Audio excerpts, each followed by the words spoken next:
بسم الله الرحمن الرحيم الحمد لله رب العالمين والصلاة والسلام على رسول الله وعلى آله وصحبه أجمعين السلام عليكم ورحمة الله وبركاته.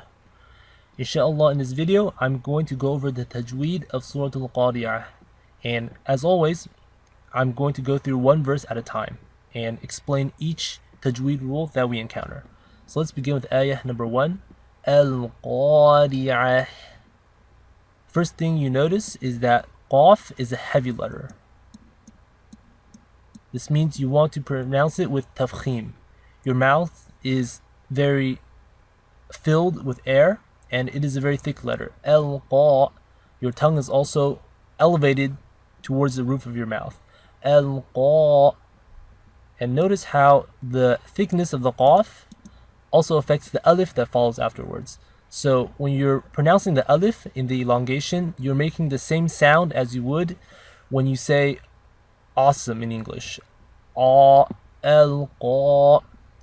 A-L-Qadi'ah. The ra is a light letter because it takes a kasra. So ra maksura is light. Al-Qadi'ah. And we're ending on a ta marbuta, so we're making the ha sound. So it's as if you're ending on a ha sakina. Al-Qari'ah. Ayah number 2, Mal-Qari'ah. Third ayah, وَمَا أَدْرَاكَ مَا-الْقَارِعَةُ.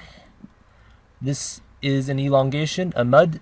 You can pull this for 2, 4, or 5 counts. Okay? If you do it for 2 counts, it's going to sound like this. وَمَا أَدْرَاكَ مَا-الْقَارِعَةُ. Or you can elongate it for 4 or 5 counts. The dal is one of the letters of qalqala. This means there is an echo when you have a sukun on top. So it's ad, ad. وَمَا أَدْرَاكَ. This ra is heavy and thick because unlike this ra, which took a kasra, this one takes a fatha. So that means we're pronouncing it with tafkhim in a very thick and heavy way. وَمَا أَدْرَاكَ مَا-الْقَارِعَةُ. Ayah number 4. يَوْمَ يَكُونُ النَّاسُ. There's ghunna over here for 2 counts. That means there's nasal sound. So you want to extend that for 2 counts. يَوْمَ يَكُونُ النَّاسُ كَالْفَرَاشِ الْمَبْثُوثِ. Now the sheen over here takes a kasra, so we want the E sound. So this is what we're trying to aim for. Shil. She. It's not shil. Okay, this is incorrect. So it's very easy to say كَالْفَرَاشِ الْمَبْثُوثِ. But that is incorrect. It's the correct way to recite it is كَالْفَرَاشِ الْمَبْثُوثِ. And make sure your lam sakina is very clear. Shil, just like you have over here. Kal. Okay, you want to hit the makhraj of the lam. يَوْمَ يَكُونُ النَّاسُ كَالْفَرَاشِ الْمَبْثُوثِ. Ayah number 5. وَتَكُونُ الْجِبَالُ كَالْعِهْنِ الْمَنْفُوشِ. The ha over here, you want to let air continue out of your mouth. Okay, so ha is one of the letters of hams, which means you want to read it like this. كَالْعِهْ عِهْ. وَتَكُونُ الْجِبَالُ كَالْعِهْنِ الْمَنْفُوشِ. Over here, you want to hold this nun for 2 counts. There's ghunna, manfush.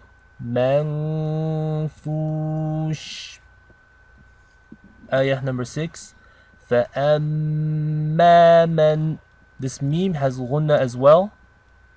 In general, anytime you see a noon with a shadda or a meme with a shadda, you hold these for 2 counts of ghunna each. Okay, so over here we have an example of a meme with a shadda.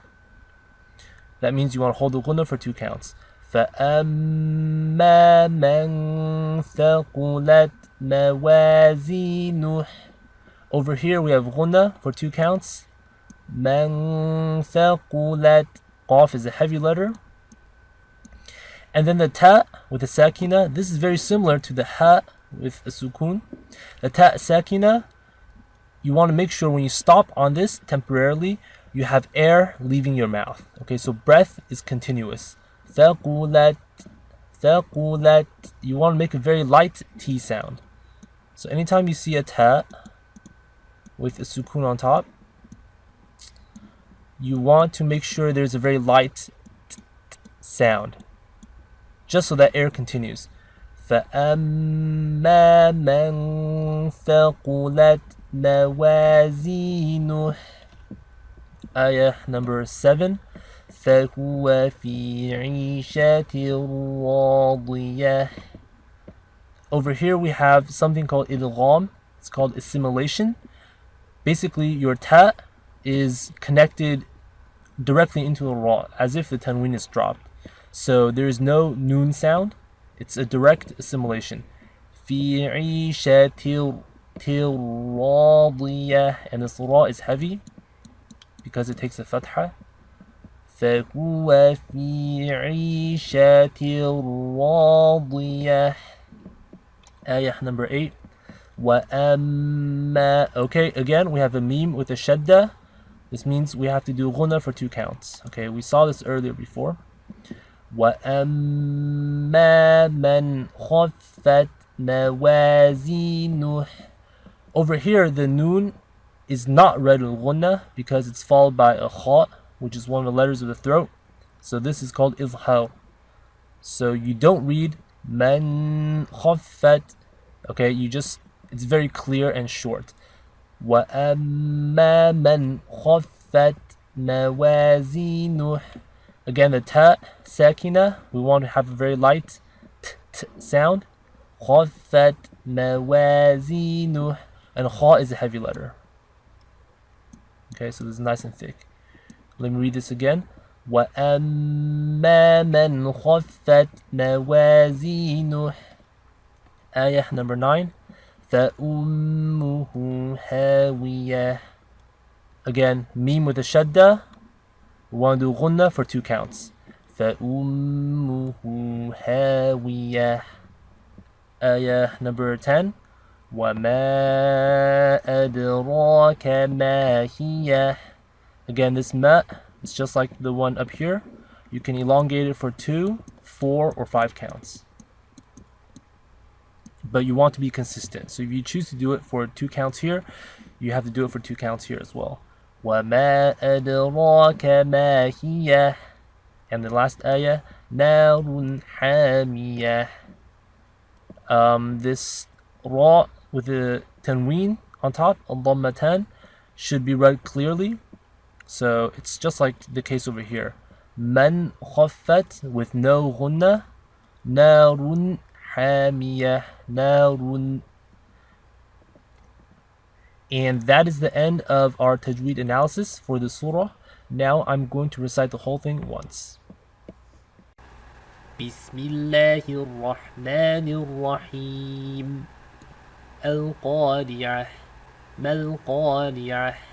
وما أدراك ما القارعة يوم يكون الناس كالفراش المبثوث وتكون الجبال كالعهن المنفوش فأما من ثقلت موازينه فهو في عيشة راضية وأما من خفت موازينه فأمه هاوية وما أدراك ما هي نار حامية